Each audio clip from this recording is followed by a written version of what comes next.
Мә, қалайсың, сендерге қызық айтайын ба? Қызық болды қазір. Бір клиент келіп миымды ашты, анан алып, короче, біраз зат алып, пакетке заттарын салып бердім да. Бұл жерде тикток пен наушниктің пайдасы болып тұр ғой. Сөйтіп телефоным, айфоным мына жерде тұрған ғой, столдың үстінде. Бірақ тиктокта сөйлеп жатыр еді. Және естіп тұрып не жатқан ғой. Сосын ана заттарын салып бердім, оплата жасады да, сонымен мына шашып тастаған заттарды жинай салайыншы деп қайтып полкаға барсам, құлағым сөйлемей қалып, неғып сөйлемей қалды, қарап, телефоным жоқ қой. Мә, телефоным жоқ. Сосын ойладым, мен жаңағы Жаманойға барғым келмей нормальный кісі еді да. Сосын может жаңағы заттарын сатқан кезде мен шатасып, өзім телефонымды тастап, пакеттің ішіне салып жеген шығармын деп ойладым. Сөйтіп жаңағы кісінің арқасынан барып іздеп кеттім базардың ішінде.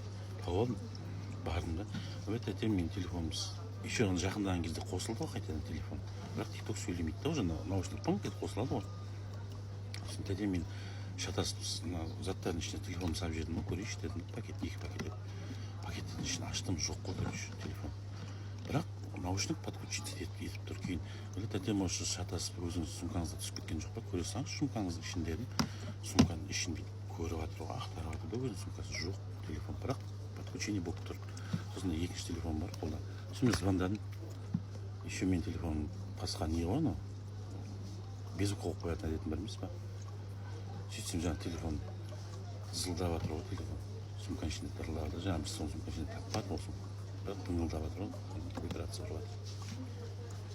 Сөйтсем деген прикинь, сумканың ішінде еще қосымша қалта болады ғой, ақша бірдеңе салып қойды.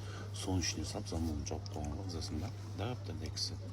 Ойбай, бұл қалай түсіп кеткен бұл жаққа, анаудан мынау деп не алады, қойшы дедім, не аламын, ұрыспай-ақ қойсаң. И байқамай өзімдікі деп салып алсаң шығаршы деп қоя салдым. Мә, саған 30 мың теңгеге зат аламын деп, мен 1 миллион тұратын телефонды ұрлап кетейін деп тұр ғой. Көрдіңдер ма? Тиктоктың пайдасы бұл жерде, еще наушниктің пайдасы. Наушник деген сәл ұзақса үзіліп қалады емес па? Содан біліп қалдым ғой, болмаса телефон сықып кетейін деп тұрмын ғой. Так что абай болыңдар, наушникті пайдаланыңдар.